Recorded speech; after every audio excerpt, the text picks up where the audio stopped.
दिल्ली की रहने वाली टीना डाबी यूनियन पब्लिक सर्विस कमीशन यानी कि यूपीएससी के सिविल सर्विस एग्जाम 2015 को टॉप करने के बाद चर्चा में है। महज 22 साल की उम्र में पहले ही अटेम्प्ट में उन्होंने इतना बड़ा मुकाम हासिल कर लिया। टीना आज प्रतियोगी परीक्षाओं की तैयारी करने वाले युवाओं की रोल मॉडल बन गई है। लक्ष्य के साथ कड़ी मेहनत और लगन को अपनी सफलता का श्रेय देने वाली टीना डाबी से बात की हमारे संवाददाता ओपी यादव ने। हमारे साथ मौजूद है सिविल सर्विसेज में टॉपर टीना डाबी। आइए बात करते हैं टीना डाबी जी से, किस तरह उन्होंने ये सफलता हासिल की और इस लक्ष्य को पाने के लिए युवाओं को क्या संदेश देना चाहेंगे। मैडम, आपने जो अचीवमेंट हासिल किया उसके लिए आप क्या संदेश देना चाहेंगे यूथ को। संदेश यही है कि ये एग्ज़ाम बहुत कठिन है, बहुत मुश्किल है और बहुत लंबी भी है, लगभग 2 साल लग जाते हैं। तो जब इतना ज़्यादा हम टाइम किसी भी चीज़ को डिवोट करते हैं तो सारे बच्चों को यही दिमाग में याद रखना है कि परिश्रम तो बहुत कठोर करना ही है, पर साथ में बहुत धैर्य रखना है, बहुत पेशेंस रखना है और अपने आप को मोटिवेटेड रखना है। एकदम भी हताशा नहीं होने देनी और एकदम भी ये नहीं सोचना कि नहीं अब हमसे नहीं हो पाएगा। वो अपने आप को मोटिवेट पूरे 2 साल के लिए करते रहना है, वो बहुत इंपॉर्टेंट। बहुत सारे ग्रामीण युवा है जिनमें प्रतिभा की कमी नहीं, लेकिन कई तरह का गाइडेंस ऐसा होता है जो इन सर्विसेज में जरूरत, उसकी कमी से वो पीछे रह जाते हैं। ऐसे युवाओं को क्या प्रयास करने चाहिए। ऐसे युवाओं को एकदम भी ये नहीं सोचना चाहिए कि वो किसी से भी कम है। और इंटरनेट की वजह से अब नियरली जितनी भी बढ़िया से बढ़िया किताबें हैं, बढ़िया से बढ़िया फैकल्टी हैं, सब नेट पे इजीली अवेलेबल है कि वो आराम से ये सारी चीज़ एक्सेस कर सकते हैं। तो वो इंटरनेट के मदद से जो भी उनको लगता है कि उन्हें अच्छी किताबें नहीं मिल पाती या अच्छे टीचर नहीं मिल पाते, तो ये सब कमियां पूरी हो रही हैं और भारत सरकार जुटी हुई है कि इंटरनेट भी वो बिल्कुल फास्ट स्पीड पे प्रोवाइड करे हर एक गांव में। भारत सरकार महिला सशक्तिकरण को बढ़ावा दे रही है। लड़कियों में जो प्रतिभा की बात होती है वो लड़कों से भी कहीं ज़्यादा होती है, लेकिन उनको स्पेस नहीं मिल पाता। आपने सफलता हासिल की है, कहीं ना कहीं एक प्रेरणा का स्रोत आप बनेंगे बहुत सारी लड़कियों के लिए। लड़कियों को क्या संदेश देंगे।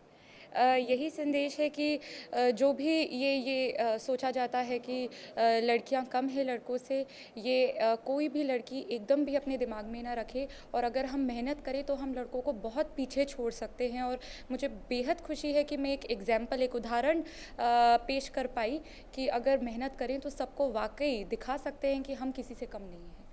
तो ये थे आईएएस टॉपर टीना डाबी, जिनका मानना है कि प्रतिभा विषमता की मोहताज नहीं होती, लक्ष्य बनाकर किए गए कार्य में हमेशा सफलता मिलती है। इसलिए जो भी काम करे जोश, जुनून और जज्बे के साथ करे, सफलता आपको जरूर मिलेगी। कैमरामैन आदित्य सिंह के साथ OP Yadav, DD news, Delhi. Tina Dabi ने अपनी सफलता का श्रेय अपने माता पिता को देते हुए कंपटीशन की तैयारी से लेकर परीक्षा परिणाम तक अभिभावकों के गाइडेंस को बेहद ज़रूरी बताया। टीना की मां ने एनआईटी से बीटेक किया है और उन्होंने इंजीनियरिंग सेवा से रिटायरमेंट लिया है। वहीं टीना के पिता भारत संचार निगम लिमिटेड में इंजीनियरिंग सेवा के वरिष्ठ अधिकारी हैं। आइए जानते हैं टीना डाबी के पिता जसवंत डाबी से टीना की सफलता पर उनके विचार। अभिभावक का बहुत बड़ा रोल रहता है बच्चों की सफलता में। टीना डाबी जी को आपने किस तरह हेल्प की, किस तरह कोऑपरेशन किया और मोटिवेट किस तरह किया इस सफलता को हासिल करने में। देखिए, इसमें सबसे ज़रूरी चीज़ ये है कि मैं सभी को ये मैसेज देना चाहूँगा कि कोई भी लक्ष्य इम्पॉसिबल नहीं है, कोई भी गोल इम्पॉसिबल नहीं है। सिर्फ ये है कि सोचना है कि हमें ये पाना है। अगर ये पाना है तो अगर एक बार आपने अंदर की इनर फायर को अगर जगा दिया कि मुझे ये करना है, तो फिर उसके लिए कोई गोल दूर नहीं है। उसके लिए उसको कड़ी मेहनत सबसे इम्पॉर्टेंट है, उसे कड़ी मेहनत करनी है और उस कड़ी मेहनत करते हुए बहुत चीज़ें इसमें सेक्रीफाइस करनी है। जैसे आजकल के युवाओं के लिए वो मैं उनसे रिक्वेस्ट करूंगा कि जैसे दिन रात अगर टीवी देखना, मोबाइल पे रहना, इसको थोड़ा कम करें। टीवी आप देखिए, दिन में एक डिसाइड कर दीजिए कि आधा घंटे के लिए ही देखेंगे। ऐसे ही मोबाइल के लिए ये नहीं है कि दिन रात, आजकल देखिए व्हाट्सएप पे पूरे दिन भर लगे रहते हैं, चैटिंग पे लगे रहते हैं। इन चीज़ों को अगर वो सेक्रीफाइस करें और फिर एक लक्ष्य बना लें कि नहीं मुझे इतने घंटे पढ़ाई करनी है, तो फिर वो जो टारगेट अपना सेट करेंगे वो अचीव होगा। टीना के लिए मैं कहना चाहूँगा कि ये स्कूल कॉलेज में सब में टॉपर रही हैं। इनका ये था कि ये डेली के बेसिस पे एक टारगेट डिसाइड करती थी कि आज मुझे इतना कोर्स कंप्लीट करना है और उसके लिए वो 8 से 10 घंटे की रोज़ तैयारी करती थी। अगर किसी दिन ऐसा होता था कि भाई ये आज का उनका जो टारगेट डिसाइड किया हुआ उस दिन का कि नहीं कर पाई, तो 10 से 11-12 घंटे भी हो जाते थे, तो हमें इनसे कहना पड़ता था बेटा सो जाओ।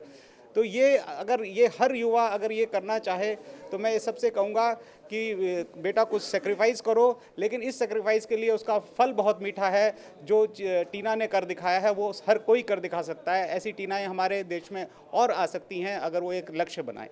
अभिभावक का कोऑपरेशन कितना महत्वपूर्ण मानते हैं।